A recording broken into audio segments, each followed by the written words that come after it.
It's a Thursday morning. We've got the Ignite Cup in the books, and we have got a massive, massive round. There's a lot to talk about on NBL Now. It's thanks to Code Sports, which is your home of all the latest NBL news and information. This is NBL Now. I'm Jack Heverin and Jason Cadee alongside me. Jace, morning to you. Good morning, mate. Catch up with an old friend yesterday, I see. I did. I had a good catch up with our good friend of the league, Montrez Harrell. So it's been spoken about for a while, but finally we had it. So it'd be good to get that out there. I look forward to seeing that on basketball.com.au very, very shortly. Hey, let's dive straight into last night. Gippsland was the host for Southeast Melbourne and Tasmania. Phoenix first game in the Ignite Cup, but it was the JackJumpers who kind of stole the show a little bit. 89-81 winners in the end. Having lost 7 of their last 8 going into that game, Jace, that was a big turnaround for them. Yeah, that's a massive win because they were just kind of on that slope where everyone starts asking the question, can they start to come back up and find their way back to the 6? And every time you think there's a team that might be just pulling away and all of a sudden they lose a game like that, you're like, well, hang on a second. And we just get to that stage where I know we do it every year. Like, this is a big game, but they are starting to be because everyone's just kind of in the same spot right now. So besides 2 teams. So it was an interesting one and probably a bad loss for Southeast, a great win for Tassie. Try and help us understand a little bit what goes on in the locker room, particularly for Tasmania. Their form had been pretty ordinary going into last night. Then they play the way that they did. Did the conversations start to happen amongst the playing group where it's like, see, we can do this? Yeah, I think so. And I think the fever break for them would have been a nice little, the fever break for some teams can be bad, but some teams need it to just kind of get a freshen up and get back to what they want to work on.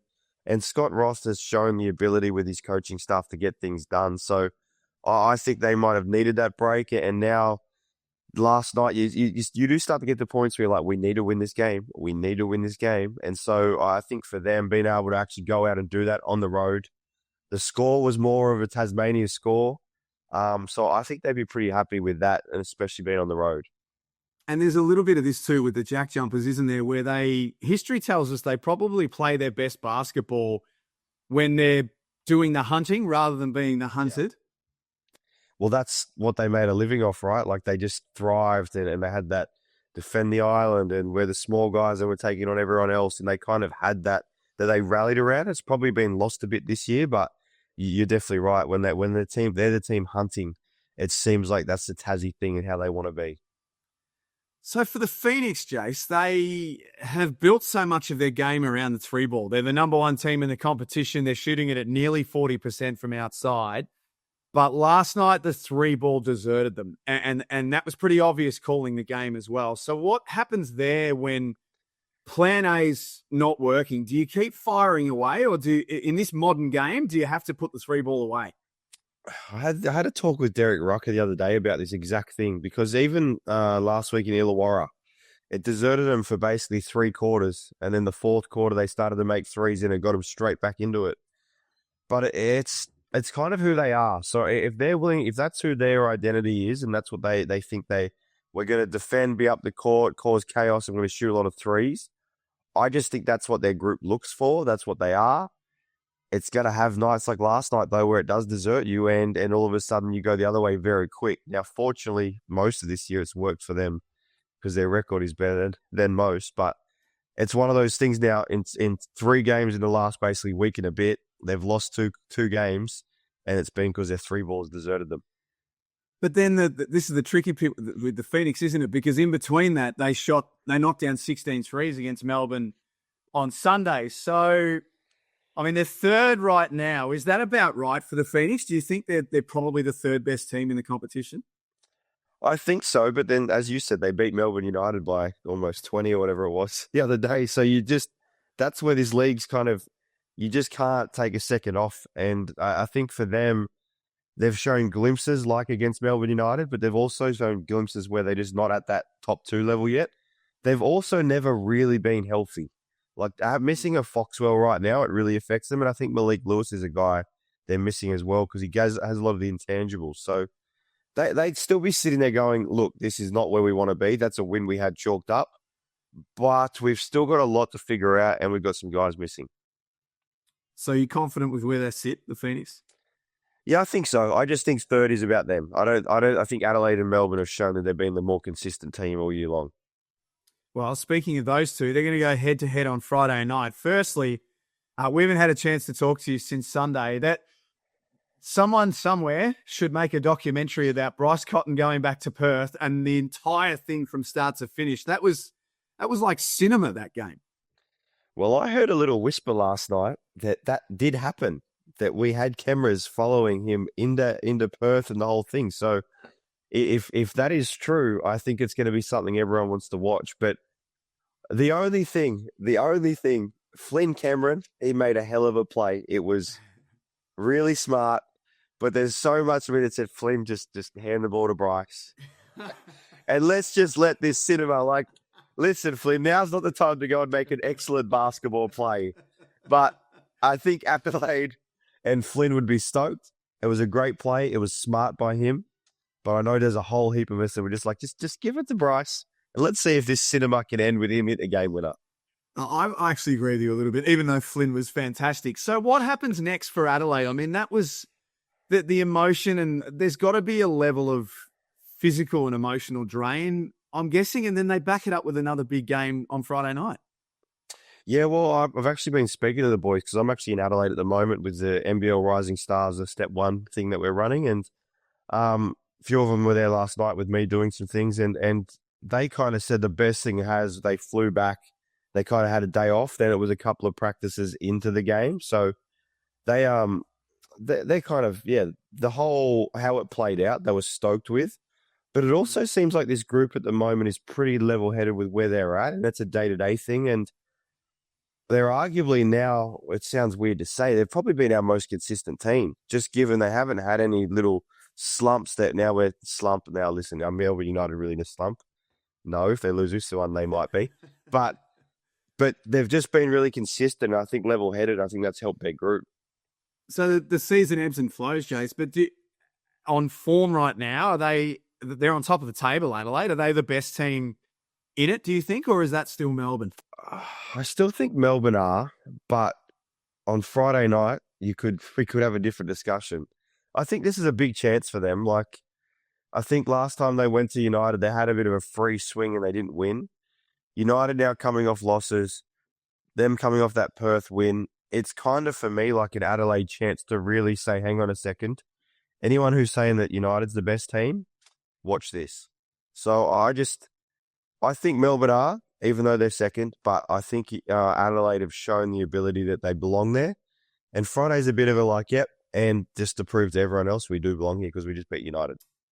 So then United, I mean, Dean Vickerman made a hell of a statement on Sunday in the throwdown. When you send three of your stars to the bench and you go with a completely different lineup in a throwdown, that's Dean Vickerman not messing around. So what does their week look like between Sunday and tomorrow night? Yeah, they'd be getting flogged at training, I have no doubt. I think Dino's actually done that before, though. Like, maybe not to that extent, but in previous years, he has a moment where he says, nah, that's it, I'm starting. And he does it to prove a point. The point didn't work, obviously, because they got belted on in a game. The throwdowns they've largely controlled. A lot of the time, they've been very good in those. So I think Dino would have just got back to the basics. I think he would have gone back and getting after that group and challenging them during the week. But ultimately, for their success, it's not doing what they did on Sunday and starting those guys. They've got a mix of guys they can start. And I think they need to find that and get back to who they are. But look, they're a pretty experienced group, and I think they're playing the long game, but they also don't want to slide in that slope because, as we've seen, and you just alluded to, every week can change very quickly in this league. And we could see that in the second game on Friday night as well. How good's Friday night going to be, by the way? Adelaide and Melbourne to start with, into Perth versus Sydney. Just as a little, I've let you in, Jay. So I've had a very stern word with my wife and said that my daughter's school concert must finish by 7:30 because I need to be on the couch to watch both of these games. I mean, the Wildcats, for all of the emotion that we just spoke about with Adelaide, I'm guessing there's a little bit of that emotional letdown with Perth as well, wouldn't there be? Yeah, because you could see the build-up for them as well. And the thing that you probably forget at times is Perth is still trying to prove they can get it done without Bryce Cotton. Now, whether it gets talked about or not, that 100% is still going on. And you've got guys that were there last year and now trying to show we don't need Bryce. And now, not in a bad way, but just in terms of we're basketballers, we're very good. We can get it done without him. And they largely had that game done. So for them as a group, it kind of showed where they're at in terms of they've showed glimpses where they're very, very good. And they've showed glimpses where they're just average.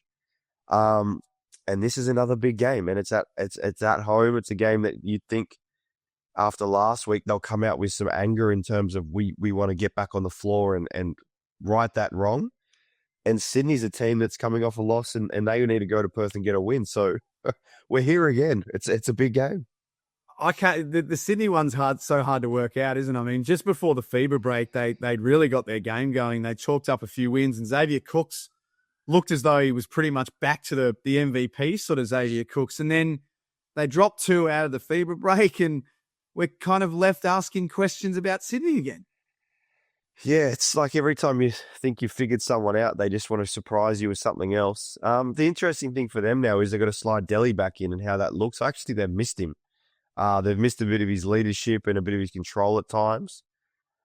I don't know where he's at. Obviously, that elbow, that infection he had was pretty bad from all reports. Like he really struggled. So that's a great addition to get back, especially going into Perth. But now what does that look like? Is he starting? Is he coming off the bench? How does that find? Because some guys that might have found a rhythm, like it's one of those things. He's not a small piece you add back in. Could you see it working long term? I mean, obviously he's got to be eased back into the lineup, like you said, but could you see it working long term where Delhi kind of plays with that second unit in the first half and then the second half is kind of see where the game's going after that? Yeah, I 100% think they could. Like, I think there's the one thing they have is there's different groups they can play. I think the one thing they figured out before the FIBA break, I just thought they were playing Delhi a little too much. He was playing 34, 35 minutes at times, when I think that 24 to 28 minute mark probably suits Delhi perfectly because he's just trying to do so much and he works so hard. So him coming off the bench, if that's how they go with it, he'll come in and then they have moments with Kendrick, then Kendrick will come out. It might give him a nice balance, but it's whether they're willing to do that and if that happens from Friday night. So then there's tonight. I mean, Friday night's massive, but you look on paper for tonight's game. These are two teams that, for as challenging as parts of their season have been, they're still around the periphery of the play-in right now, Illawarra and Brisbane. Who do you trust more? Jeez, neither of them. I thought pre-FIBA break, I thought Illawarra had that week. They lost Adelaide by 1. They go and beat United, and then I forget their third game, but they go and smack someone else. And we were kind of like, okay, it's starting to come together now. And then they did beat Southeast, but Southeast were missing people as well, and it took overtime to do it, and they almost gave that one up. Then they get belted by Cairns, and you're just kind of like, without Jack McVeigh. And then Brisbane now have a whole new team, so there was this excitement coming out of the FIBA break, and they roll out and get beat by 30-something. And so they're two groups who haven't figured themselves out yet, but I don't know who to trust. But it is a big game because one team can get back on the winners list, and they both need to get on the winners list. It seems more like Illawarra should be winning, shouldn't they? Is that the defending champions, and on paper they've got a better team. They probably should be favourites tonight at home, shouldn't they? I would, if you were doing it, I would say Illawarra should win, just because Brisbane is still who's healthy, who's not. They're still getting their guys back together. Brisbane with a full group, really talented, but is Freeman Liberty ready to go? They've said he's suiting up. Is he playing? There's still so much question marks around them, and Illawarra are at home. They haven't had to travel for weeks because they've been at home. I would like to think Tatum will have that group fired up, and they're going to come out ready to go. If Illawarra come out ready to go, I think they'll take care of it. If they mess around in the first quarter, we could see Brisbane take over. Might be a big challenge. Well, the big men in the middle, Harrison v. McGee, that might be the matchup that decides the whole thing. This year's been really cool because we've had so many big matchups. In previous years, we've probably talked about guards and wings, but Tyrell and JaVale, both very talented offensively, both at times anchor the defense defensively. There's been a bit of talk about JaVale defending perimeter threes, but perimeter bigs who shoot, but Tyrell's an inside big, so I think we're going to have a bit of that clash. It suits JaVale having another big And Tyrell, obviously, he just when he plays the way we all know he can, he's very, very good and one of the best bigs in the league. He's going to have to find someone in that group now to play off so he can find some easy stuff as well. So you're with the Hawks tonight? Yeah, I think they should get it done, but I thought that the other day against. Oh, it's almost impossible right now. Hey, before we let you go, you mentioned that you're in Adelaide as part of the Step One program for the next generation, which I absolutely love. You've done a couple of these now, seen some of the pictures and the film. It looks awesome. Yeah, it's been great. Obviously, trying to bring it together, it was a bit of a rush. But when we first joined on board with the NBL, as in with Step One, we wanted to do something different. We knew that as a brand, partnering with the NBL, there's so many kids that admire the NBL. And a big thing that I always said, the access that some of these kids would want to NBL players, it's something that not everyone gets. I grew up with it because my dad was the CEO of the Razorbacks. Yeah. My 6-year-old has been running in and out of change rooms for the last few years when I was playing, so he thought it was normal. But just trying to give some of these kids access to our stars and align our brand with the NBL, it's been really cool. It was a hard process. We had over 1,000 registrations, had to try and pick only 80 kids from 4 states. So it's been really cool. We're doing a bit of a country tour at the moment, which the NBL team were laughing about. But no, it's been great. I think the content from it and the players have been really, really good. Like very rarely do you get 3 NBL guys on the floor with only 20 kids. It's an awesome experience for some of these young kids. So well done to you and the Step One team. And well done for you, Jace. Great to chat with you. Friday night's going to be massive. And tonight is very, very intriguing for a few different reasons as well. So great to chat to you this morning. Thanks, Jack. Jason Cadee joining us on NBL Now with thanks to Code Sports. It's the Hawks and the Bullets tonight from 7 o'clock.